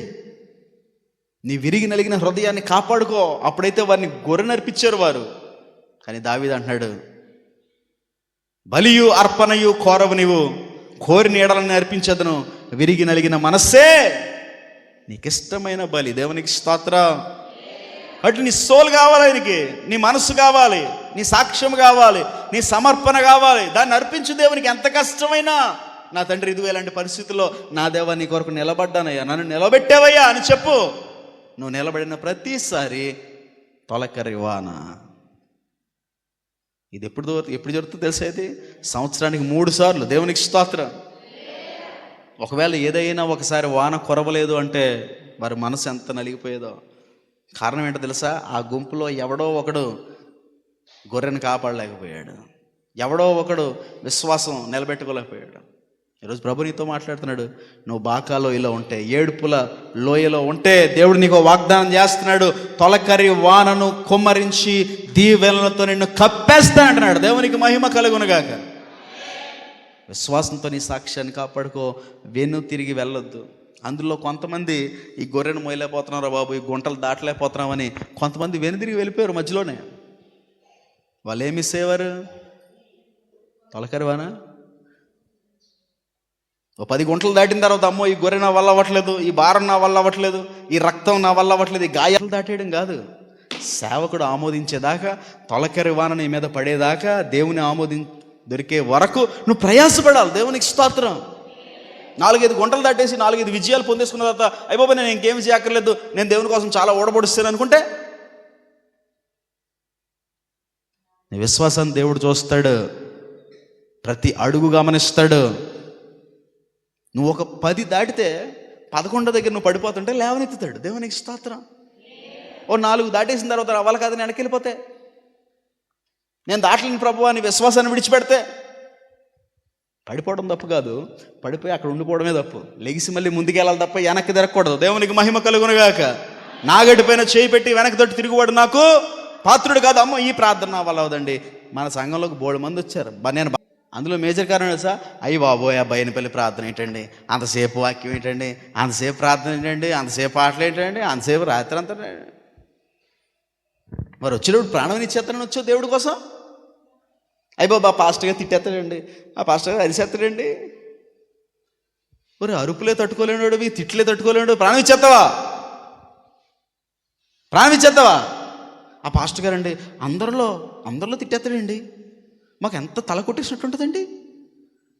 మరి మీ యేసు ప్రభునండి అందరిలోనే సిలువేశారండి, అందరిలోనే మొక్క మీద ఉమ్మేశారండి, అందరిలోనే పల్లె పొట్లు పొడిశారండి, అందరి ముందేనండి బట్టలు ఇప్పేసింది యేసు ప్రభుకి. నువ్వు అందరి ముందు కనీసం తిట్టించుకోలేవండి. ఎంతమంది పోయారు ఎక్కడి నుంచి? రీజన్ ఏం లేదు. పాస్టర్ గారు అందరి ముందు తిట్టేశాడు. ముద్దెట్టుకుంటారు. మరి ప్రియ దేవుని బిడ్డలారా, కన్నీటి లోయలో ఎంత కష్టమైన ప్రయాణం చేయండి. దేవునికి స్తోత్రం. కన్నీటి లోయలలో నే సమయములో నింగిని చీల్చి వర్షము పంపి నింపెను నా హృదయం, యేసు నింపెను నా హృదయం. బాకాలోయ గురించి రాశాడు ఆయన పాట. దేవునికి స్తోత్రం. కన్నీటిలోయలలో నే మునిగిన సమయములో నింగిని చీల్చి వర్షము పంపి నింపెను నా హృదయం, యేసు నింపెను నా హృదయం, ఆ కృపలను తలంచుచు, అందరం కృపలను తలంచుచు, ఆయుష్కాలమంతా ప్రభుని కృతజ్ఞతతో స్తుతింతున్, ఆయుష్కాలమంతా ప్రభుని కృతజ్ఞతతో స్తుతింతున్. హల్లెలూయా. కాబట్టి నీ గురించి తొలకరి వానను పంపగలిగిన దేవుడైన దేవునికి స్తోత్ర. 4 లోయలైనవి. 1 ఆకోరు, 2 యాలా, 3 రెఫాయిము, 4 బాకా. ఇంకో చిన్న పిల్లడు కూడా భోజనం చేయలేదంటే ఆడు ఎలా వాక్యం విని ఉంటాడు? ఎలా విని ఉంటాడు? అసలు చిన్నపిల్లలకి ఆకలేదా? ఆడు తెచ్చుకుందరు 2 చేపలు 5 రొట్లు, 5 చేపలు 2 రొట్లు, ఆడు పొట్టకే సరిపోయి అయ్యి కూడా తినకుండా అలాగే అట్టి పెట్టుకున్నాడంటే ఆడు ఎంత శ్రద్ధగా వినుంటాడు వాక్యం. అదే వాక్యం చెప్తుంది, మనుషుడు రొట్టె వలన కాదు కానీ దేవుడి నోట నుండి వచ్చు. మీరు 10 గంటల ప్రసంగం విన్నా దేవుడు నాతో మాట్లాడుతున్నాడని వింటే, ఆ ప్రసంగంలో అభిషేకం ఉంటే ఒక్కొక్క పాయింట్కి మనసు నిండిపోతూ ఉంటుంది. దేవునికి మహిమ కలుగును గాక. 5వ చూడండి, యెహెజ్కేలు గ్రంథం 37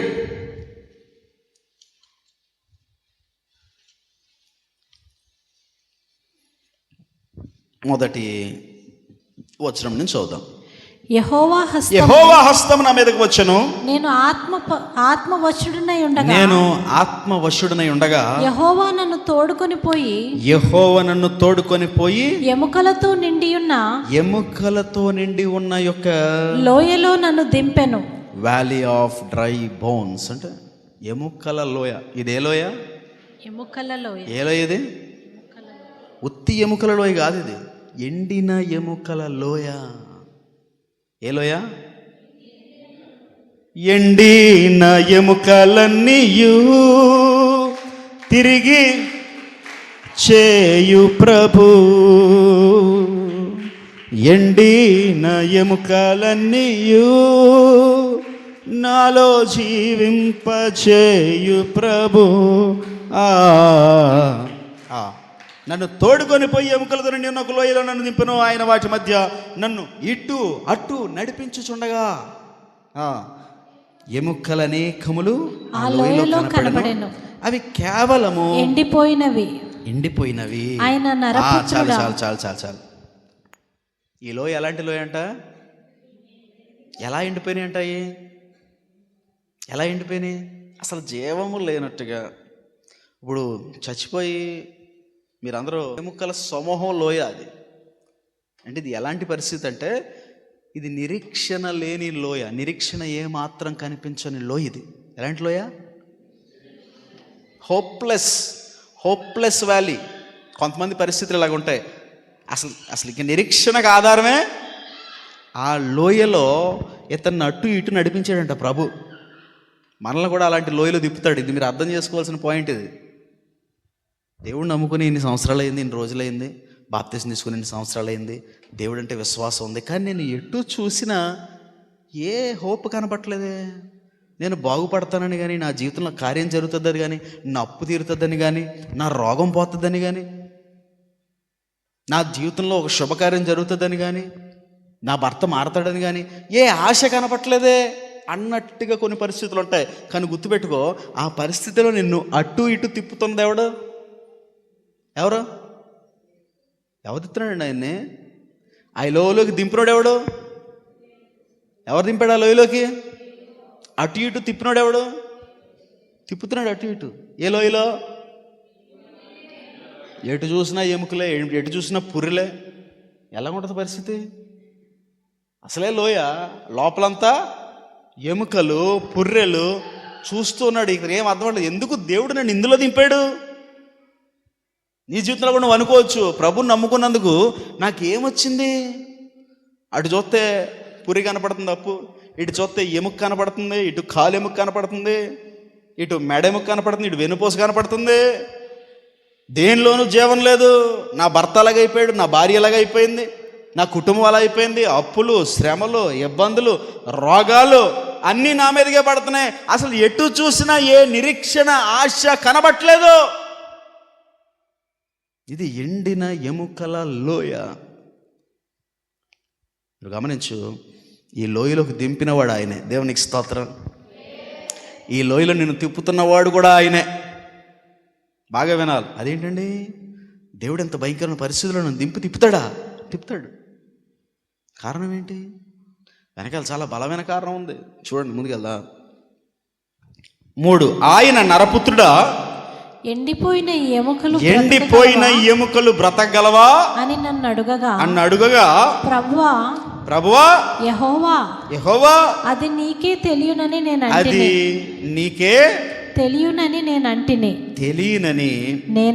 నేనంటిని. దేవునికి స్తోత్రం.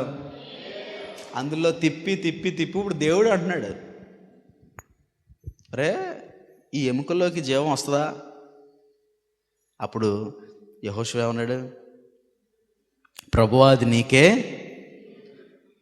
అంటే ఎంత సర్కాస్టిక్గా అంటున్నాడు ఈ మాట. అర్థం చేసుకోవాలి. నీకు తెలియదేంటి ప్రభా? నాకే తెలుసు. ఎండిపోయినాయి, చచ్చిపోయినాయి, మళ్ళీ ఇందులో జీవం వస్తుందేటి అని దేవుడితో చెప్పలేక, చెబితే ఏమంటాడో, చెప్పకపోతే ఏమంటాడో, సింపుల్గా ఏమన్నాడు? నీకే తెలుసులే, మళ్ళీ నన్ను అడుగుతావేంటి? కానీ దేవుడికి ఇతని ఆంతర్యం తెలుసు, ఇతని హృదయంలో ఏమనుకుంటాడో తెలుసు. ఏమనుకుంటాడు మనసులో? కొన్నిసార్లు ఇలాంటి పరిస్థితులు వస్తాయి. పాస్టర్ గారు అమ్మా దేవుడు చేస్తాడమ్మా అంటే చేస్తాడులే మనసులో అనుకుంటాను, నాకు వినపడదు. ఏమంటావు? గాడిద గుడ్. 5 సంవత్సరాలు 10 సంవత్సరాలు అయింది, ఇంకా ఎన్నిసార్లు పాస్టర్ గారు ఎప్పుడు అడిగినా సరే దేవుడు చేస్తాడంటావు. ఎప్పుడు చేస్తాడు? నాతో అనలేక మొహం మీద, నాతో అంటే మళ్ళీ పాస్టర్ గారు ఏమంటాడని భయం వేసి మనసులో అనుకుంటావు. ఏమని? దేవుడు చేస్తాడులేమా అంటే విశ్వాసంతో అవును పాస్టర్ గారు దేవుడు చేస్తాడు అని ఎంతమంది ఉంటారు పలికేవాళ్ళు? ప్రారంభంలో పలుకుతారు, కానీ పరిస్థితులు బాగా ఎండిపోతుంటాయి, అన్నీ ఎండిపోతుంటే ఏమంటారంటే చేస్తాడమ్మా దేవుడు అంటే అదేలేండి చూస్తాను. మనసులో అనుకోండి యెహోషువ నీకు తెలుసు కదా ప్రభావ, మళ్ళీ నడుతావేంటి? ఇది అక్కడ ఈ పిచ్చి కానీ ఈ ఇట్లోకి జీవం వస్తుందా? దేవునికి స్తోత్రం. అప్పుడు ప్రభు ఏమన్నాడు తెలుసా? చూడండి కింద, చూడండి కింద. అందుకైనా ప్రవచనమెత్తి ఎండిపోయిన ఈ ఎముకలతో ఇట్లనుము, ఎండిపోయిన ఎముకలారా యెహోవా మాట ఆలకించుడి. ఈ ఎముకలకు ప్రభువైన యెహోవా సెలవిచ్చినదేమనగా మీరు బ్రతుకున్నట్లు నేను మీలోకి జీవాత్మను రప్పించుచున్నాను. చర్మము కప్పి మీకు నరములిచ్చి మీ మీద మాంసము పొదిగి చర్మము మీద కప్పెదను. మీలో జీవాత్మనుంచగా మీరు బ్రతుకుదురు. అప్పుడు నేను యెహోవానై ఉన్నానని మీరు తెలుసుకుందరు. ఆయన నాకు ఇచ్చిన ఆజ్ఞ ప్రకారం ప్రవచించుండగా గడగడ మని ధ్వని ఒకటి పుట్టెను. అప్పుడు ఎముకలు ఒక దానితో ఒకటి కలుసుకొనెను. నేను చూచుచుండగా నర్రములు మాంసమును వాటి మీదకు వచ్చెను, వాటిపైన చర్మము కప్పెను. అయితే వాటిలో జీవాత్మ ఎంత మాత్రము లేకపోయినా. అప్పుడు ఆయన నరపుత్రుడా జీవాత్మ వచ్చినట్లు ప్రవచించి ఇట్లనుము, ప్రభువగు యెహోవా సెలవిచ్చుదేమనగా జీవాత్మనలు దిక్కుల నుండి వచ్చి హత్తులైన వీరు బ్రతుకున్నట్లు వారి మీద ఊపిరి విడువుమో. ఆయన నాకు ఆజ్ఞాపించినట్లు నేను ప్రవచింపగా జీవాత్మ వారిలోకి వచ్చెను. వారు సజీవులై లేచి లెక్కింప సఖ్యము గాని మహాసైన్యమై నిలిచిరే. అసలు ఈ సన్నివేశాన్ని మీరు ఊహించారో లేదో నాకు తెలియదు, కానీ గుండె పగిలిపోద్ది. అక్కడ నేనుంటే చచ్చిపోదునేమో, మీరున్నా చచ్చిపోతారు. ప్రభు అడిగాడు ఇందులో ఏమవుతుందిరా అంటే దేవుని కార్యాలు అంత గొప్పగా చూడండి. దేవుడు అన్నాడు నేను రప్పించడం కాదయ్యా, నువ్వు ప్రవచించు. దేవునికి స్తోత్రం. ఈ పరిస్థితులతో నువ్వే మాట్లాడు. ఏం మాట్లాడాలి ప్రభు అంటే, మిమ్మల్ని సృష్టించిన దేవుని జీవము తోడు, ఇదిగో మీలోనికి తిరిగి జీవము రాబోతుందని పలుకు. దేవునికి స్తోత్రం. అయ్యో పరిస్థితులు ఎండిపోతున్నాయి అనుకోవడం కాదు. నువ్వు అక్కడ పలకాలి. ఎండిపోయిన ఈ ఎడారిలో నదులను దేవుడు పారజోయబోతున్నాడు అని పలుకు విశ్వాసంతో. దేవునికి స్తోత్ర. దేవుడు పలకమన్నట్లుగా ఇతను పలకగానే చూడండి, ఎండిపోయిన ఎముకలన్నీ అంట చుట్టూ ఏమున్నాయి, ఎండిపోయినా వీటిలోంచి ఒక శబ్దం వస్తుందట. ఏమని? గడ గడ గడ గడ గడ గడ. అంటే ఏంటి? ఎముకలన్నీ కదులుతున్నాయి ఒకసారిగా. చూస్తుండగానే ఎముకలన్నీ వైబ్రేట్ అవుతున్నాయి, పురులన్నీ కదులుతున్నాయి, గడగడగడలాడిపోతున్నాయి. మిమ్మల్ని మీరు పెట్టుకోండి ఆ మధ్యలో. గడగడ కదులుతున్నాయి. ఏం జరుగుతుంది అర్థం అటు చూసే కొద్దీ కాలు ఎముక పైకి లెగుస్తుంది. కాలు ఎముకకు పైన నడుం వెన్నుపూస పైకి లేచి అతుక్కుంటుంది, పైన మెడ అతుక్కుంటుంది, పైకేమో పుర్రొచ్చి నిలబడింది. ఎముకలన్నీ ఒక పుర్రెగా స్కెలిటన్గా పైకి లెగిసినాయి. ఇలా చూస్తున్నాడు మనోడు. అనుకోగానే అటు చుట్టూరు నరాలు వైర్లాగా సక అల్లుతున్నాయి, కుట్టినట్టుగా నరాలన్నీ అల్లుతుంటే మాంసం వచ్చి దబేలు మనం అంటుకుంటుంది. పైన చర్మం వచ్చేసింది, ఎంటుకలు మూలిసేసినాయి, బట్టలు వచ్చేసినాయి. ఎలా ఉంటుంది అంటారు పరిస్థితి? ఎలా ఉంటుంది? ఇవన్నీ ఎలాగైనాయి అంట? దేవుడు ప్రవచింపగా కాదు. ఎవరు ప్రవచింపగా? నీ జీవితంలో ఇలాంటి భయంకరమైన లోయలో, నిరీక్షణకు ఆధారం లేని లోయలో నువ్వు ఉంటే నువ్వు ప్రవచించాలి. దేవునికి స్తోత్రం. దేవుని నామం పేరట పరిస్థితితో విశ్వాసంతో పలకాలి. దేవుడు ఈ ఎండిపోయిన దానిలో నుంచే జీవాన్ని రప్పిస్తున్నాడు. దేవునికి స్తోత్ర. దేవుని జీవము తోడు ఎక్కడి నుంచే ఒక అద్భుతమైన ఎండిపోయిన దానిలో నుంచి అద్భుతమైన ఫలము బయటకు వస్తుంది. నువ్వు పలికి చూడు. ఎముకలు సైతం జీవింపబడినాయి అంటే నీ పరిస్థితి ఎంత? ఆకారం వచ్చేసింది, ఏం రాలేదు. దేవుడు అన్నాడు, ఏం చేయొద్దయ్యా, నువ్వు ఉఫ్ అని అన్నాడు. దేవునికి స్తోత్రం. నువ్వేం చేయొద్దు, నలు దిక్కుల నుంచి వాయువు వచ్చేస్తుంది నువ్వు ఊదితే. దేవునికి మహిమ కలుగునగాక. ఊదడం అనగా శబ్దం. దేవునికి స్తోత్రం. ఇలా చాలాసార్లు దేవుడు చేశాడు. ఎరుకో గోడలు కూల్చినప్పుడు 7 సార్లు తిరిగి, 7 రోజులు తిరిగి, ఆఖరి రోజు 7 సార్లు తిరిగి ఏం చేయమన్నాడు? బోర ఊదమన్నాడు. దేవునికి మహిమ కలుగునగాక. గిద్యోనుతో అన్నాడు, నువ్వు వెళ్ళి కొండలను ఏం చేయాలి? బద్దలు కొట్టి ఏం ఊదాలి? ఇదేంటిది? ఇదొక బోర. దీని ఏమంటారు? ఇందులోంచి ఏమొస్తుంది? ఊదడం అంటే ఏంటి? జయ నినాదం చేయడం. దేవునికి స్తోత్ర. నువ్వు ఊదు, ఏమొస్తుంది? విశ్వాసంతో నువ్వు పలుకు, శబ్దము చేయి, దేవుణ్ణి స్తుతించు. ఇదిగో ఆ రోజు నేను స్తుతించబోతున్నాను. సాతానుతో పలుకు, సాతాను ముందు వార్న్ చేయి, జయమని పలుకు. దేవుని నామము తోడు జీవము కలుగునుగాకని పలుకు. దేవునికి స్తోత్రం. నిర్జీవమైన ప్రతి పరిస్థితిని కూడా దేవుడు మార్చబోతున్నాడు. ఈరోజు విశ్వసించిన వారి జీవితాల్లో ఎముకల లోయలో ఎవరైనా ఉంటే మీ ఎముకలన్నీ కూడా లేవబోతున్నాయి. దేవునికి స్తోత్రం. నీ భర్త ఇంకా మారకపోతే, వాడు ఇంకా జీవం లేకుండా ఉంటే వాడు చచ్చిన శవమే. నీకు శరీరం కనపడుతుంది అంతే. వాక్యం చెప్తుంది, జీవించున్నావు అన్న పేరు మటుకు నీకు ఉన్నది, కానీ నువ్వు పలకాలి. నా భర్త ఈ సంవత్సరం మందిరంలో దేవుని నామంలో నేను పలుకుతున్నాను, ఆయన మందిరంలో మోకరించబోతున్నాడు. దేవునికి స్తోత్ర. అది ఎండిపోయినట్టుగా ఉన్నా, వాడు మారనన్నట్టుగా ఉన్నా, నువ్వు విశ్వాసముతో ప్రవచించి చూడు, దేవుడు గొప్ప కార్యాలు చేస్తాడు. దేవునికి మహిమ కలుగునుగాక. 5 లోయలు చెప్పాను మీకు. మొట్టమొదటిది ఏంటి? ఆకోరు. రెండోది ఏంటి? ఏలా. మూడోది ఏంటి? రెఫాయిము. 4వది బాకా. 5వది ఎముకల లోయ. ఈ లోయల్లో ఏ లోయలో నువ్వు ఉన్నావో, ఏ లోయలో తిరుగుతున్నావో, ఏ లోయలో తిరిగినా ప్రతి లోయకి ఒక ఆశీర్వాదం దేవుడిచ్చాడు. నువ్వు బాకాలో తిరిగితే తొలకరి వాన, నువ్వు ఎముకల లోయలో ఉంటే నువ్వు ప్రవచిస్తే జీవం. దేవునికి స్తోత్రం. హల్లెలూయా. నువ్వు ఏలా లోయలో ఉంటే యెహోవా నామం పేరట నీకు విజయం. నువ్వు ఆకోరు లోయలో ఉంటే దేవుని అధికారాన్ని వాడితే నీకు విజయం. నువ్వు రెఫాయిములో ఉంటే దేవుని దగ్గర విచారణ చేస్తే నీకు విజయం. దేవునికి స్తోత్రం. ఏ లోయలో ఉన్నావు? ఆ లోయలో ఏం చేయాలో కూడా దేవుడు నీతో మాట్లాడాడు. అది చేసి చూడు. ఈ రోజున నువ్వు ఇంటికి వెళ్ళిన తర్వాత కాదు, ఎక్కడి నుంచే జయ నినాదం చేసుకుంటూ వెళ్తావు. అట్టి కృప ప్రభు మీకు ఇచ్చునుగాక. మోకరించుదాం, ప్రార్థనలో ఏకీపిద్దాం. అధికారం దయచేయుమా, జీవమారమ్మని ప్రవచించేదా, మండే అగ్నల్లేరా దేవా, అన్య భాషలతో అభిషేకించు, ఎగసే గాలల్లే నను తాకుమా, జీవనది వలె ప్రవహించుము. మండే అగ్నల్లేరా దేవా, అన్య భాషలతో అభిషేకించు, ఎగసే గాలల్లే నను తాకుమా, జీవనది వలె ప్రవహించుము.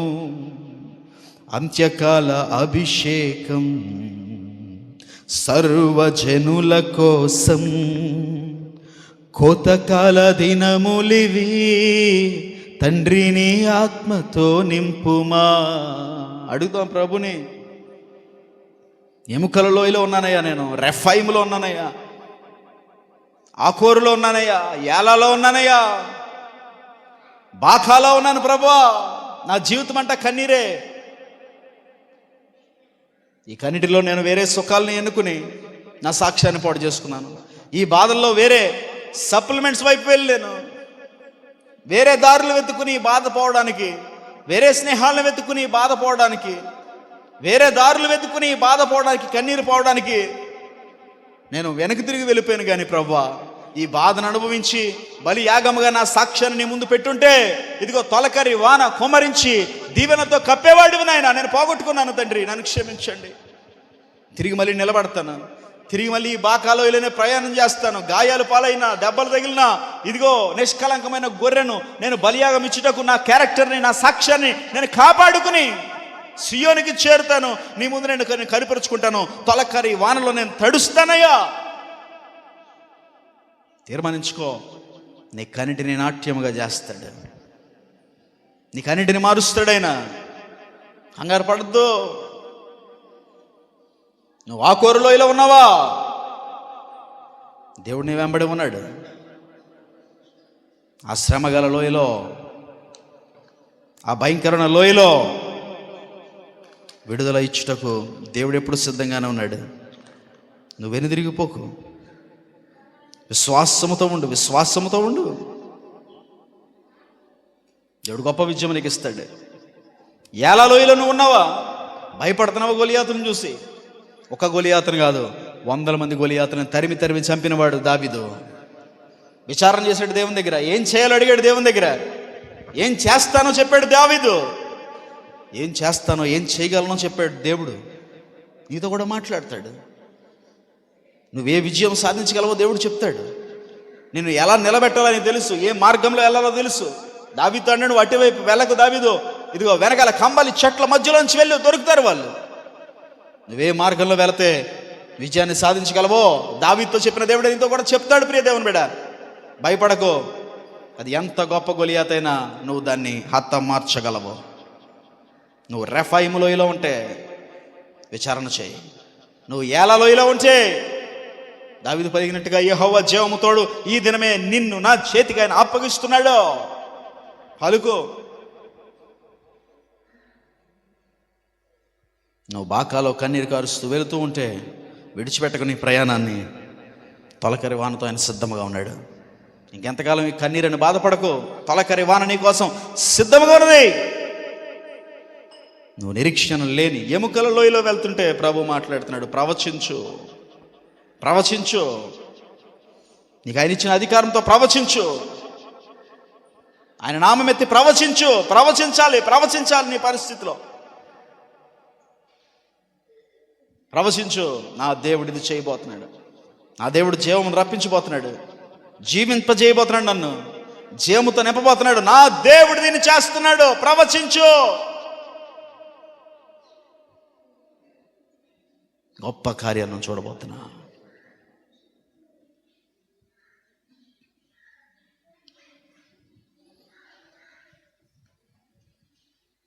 కర్మేలు కొండపైన గొప్ప మేఘము ఆవరించగా,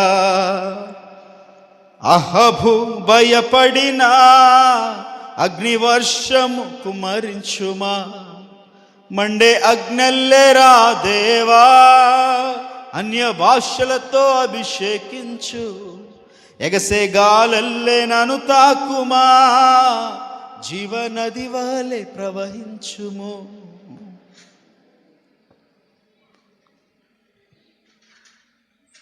ఎవరైతే విశ్వాసంతో అడుగుతారో, ఎవరైతే విశ్వాసంతో పలుకుతారో, ప్రవచిస్తున్నారో, తీర్మానించుకుంటున్నారు ఈ సమయంలో, ఇదిగో దేవుడు మీ లోయ అనుభవాలను ఆశ్చర్యకరంగా ఆశీర్వాదకరంగా మార్చబోతున్నాడు. ప్రియ దేవుని బిడ్డలారా, ఈ ప్రత్యేకమైన ప్రసంగం, ఈ ప్రత్యేకమైన అంశం ఎవరి కోసమో నాకు తెలియదు, కానీ మీరు పట్టుకోగలిగితే మీ లోయ అనుభవాల గుండా గొప్ప కార్యాలు, తొలకరి వానలు, గొప్ప విజయాలు, జీవము మీరు చూడబోతున్నారు.